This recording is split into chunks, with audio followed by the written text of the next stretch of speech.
I absolutely love growing squash, and there are three I come back to every season. In this video, I'll share the exact varieties that are the easiest to grow, the most productive, and that taste incredible straight from the garden. One's perfect for storing, one crops all summer long, and one is especially resistant to pests. Let's start with this one. Beautifully bold butternut squashes are the creme de la creme of winter squashes, and if I open it up, well, we can see that beautiful sweet and nutty flesh with that lovely smooth texture we all know and love. It's great in everything from soups to stews, just delicious. I'm going to be planting the variety Waltham butternut today, which promises a fine skin and smooth grained deep orange flesh. Now I've got the little plants here ready to go, and as the weather is set fine, well, it's time to get them in. One of the big advantages of growing butternuts, especially in the US, is their resistance to squash vine borers. So if you've had trouble with that pesky pest in the past, try growing a butternut. This variety is also really resistant to powdery mildew, a common problem of squashes. What a trooper. All squashes love a sunny position and of course extra rich soil. Now this area was improved in the winter with plenty of garden compost, but I'm going to add even more into each planting position to really supercharge growth. Now I've got two options for growing these squashes. One, just let them sprawl about all over the place, or two, train them up supports.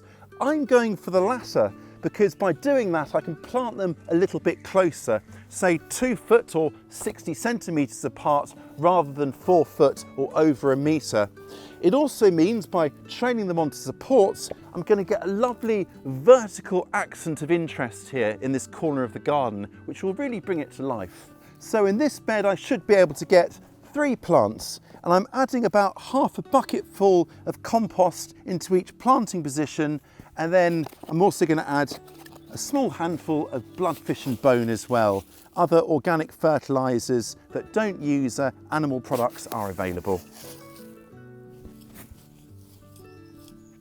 And then to plant, take our little plant out of its pot, dig a hole and pop it in. Simple as that.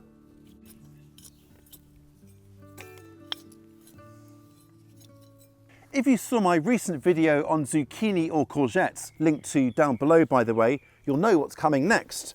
I'm going to bank up the soil into a ring to create a sort of bowl to trap the water, which will make it a lot easier to get water down to the roots there. And over here you can see why banking up the soil around plants at planting time works so well. These were planted just 3 weeks ago and they're positively romping away now. It's only rained once in the last 3 weeks, and despite that, well, look at them. The levees I've made help trap all of the water I apply so that they get the most from it and really muscle out. Righty-ho then, that's our butternuts in place. Now it's just time to drop over the top of them these rather attractive obelisks. I'm going to help them find their way up by tying them on as they get going. These are quite thin and slippery, so I think that will really help. But if you're training your squashes up something like a trellis, a wooden trellis that's got a naturally rougher texture, they'll be much better able to get their way up. But I think these obelisks look rather attractive. So what can we expect from these plants? Well, they're really vigorous, which makes them a great choice for most climates, including mine. They will yield up to 4 fruits, each one weighing up to 4 pounds or around 2 kilos. And they'll all be ready right at the end of the season in autumn. And probably the best bit, they will store for up to 6 months, meaning delicious butternuts right the way through to the following spring. Next up, a patty pan or scallop squash, so called because of its scalloped edges and slightly flatter form. These are really good looking fruits. They kind of look a bit like a flying saucer. The fruits are a lot smaller than our butternuts, but because they are summer squash and not winter squash, they will crop all summer long, just like our zooks or courgettes. So long as you keep on picking them, they will keep on coming. I've picked a patty pan squash because they are so prolific and both the skin and flesh make great eating, so there's no need to peel them or anything like that. And the plants themselves have a slightly more compact habit, which makes them perfect for growing in containers, which is how I'm going to grow them. Patty pans are commonly available with pale green or yellow fruits, as well as pale custard squashes. They're all charming and all magnificent as far as I'm concerned. Today I'm going to be planting a yellow variety called Sunbeam, which has a beautiful, rich and creamy flesh, and like most patty pans is more tolerant of squash vine borers and mildews than your average summer squash. Space is running out in my vegetable garden, so today I am going to plant them into these containers. Now into the bottom of each I'm going to start by just filling it about half full with pretty rough compost that I've just dug out. But that's fine because it'll carry on rotting as the roots get down there. There we are. And then into the bottom here, the next layer, I've got some comfrey leaves I've just cut. These are really rich in potassium, which should help with kind of encouraging flower and fruit production. They'll wilt down and the roots will get into that and really enjoy that. And then to fill it up to the top, I'm going to go for a 50-50 mix of just potting mix and then more compost. That's all nicely mixed, and then to finish, just a scant handful here of our friend the bloodfish and bone and tickle that in. Right, we're good to plant. So here we go, pot off and in she goes.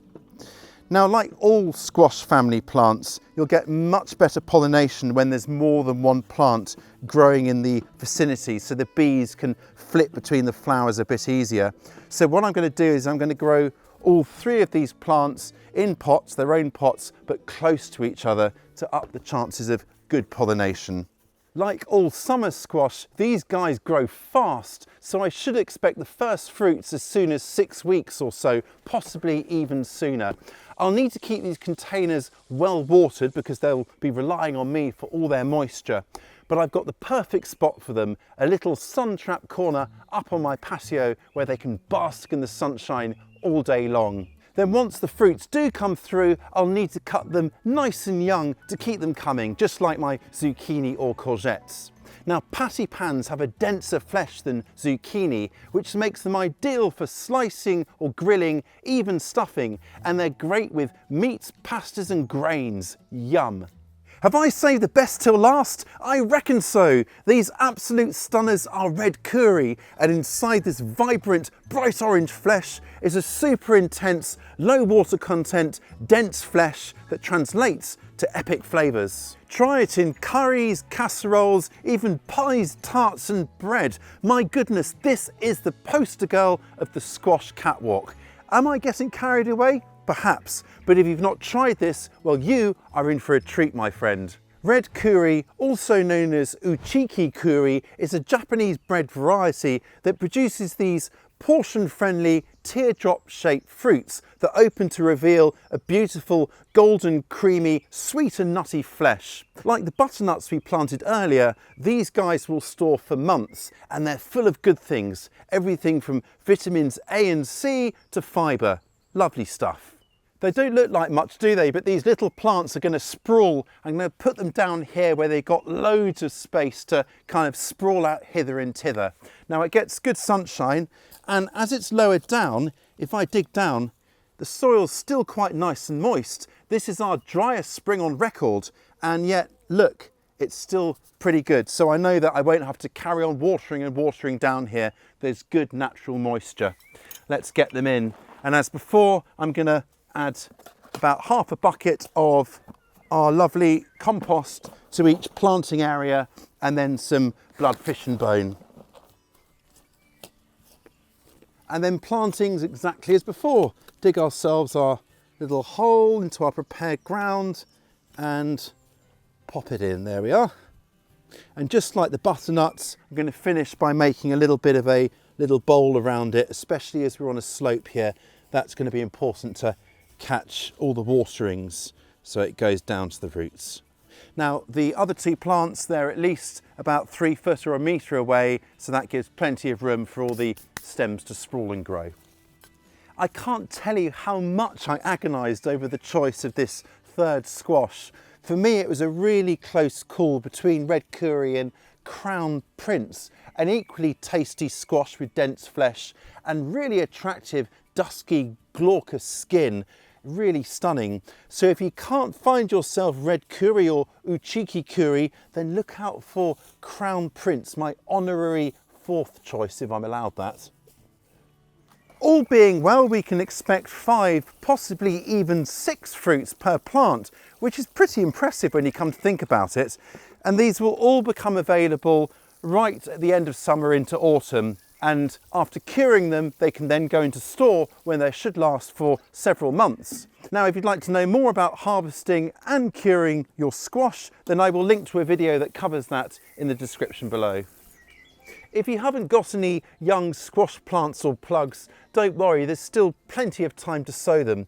And as it's now nice and warm, we can sow them directly where they're going to grow. Now, prepare the soil exactly as if you were going to plant your squash. And then with your nice loose soil, you're going to put 2 seeds on their sides like this. And we're planting 2 seeds because if they both come up, you can choose the strongest, but it's a bit of a hedge against them failing. On their sides and about 1 inch or 2 or 3 centimetres deep. Lightly pat them down and then give them a good water. Keep this area nice and moist, and then like all squashes, they'll grow really fast, germinating within a week or so, and within about 2 weeks you'll have nice fat young seedlings raring to go and take off. Choosing your favourite squashes is tough. Each one has its own very special character and uses, so deciding which ones work best for you is a very personal choice. Perhaps you have an entirely different set that will make your top 3. Either way, you're always going to be onto a winner. Keep on growing, and I will catch you next time.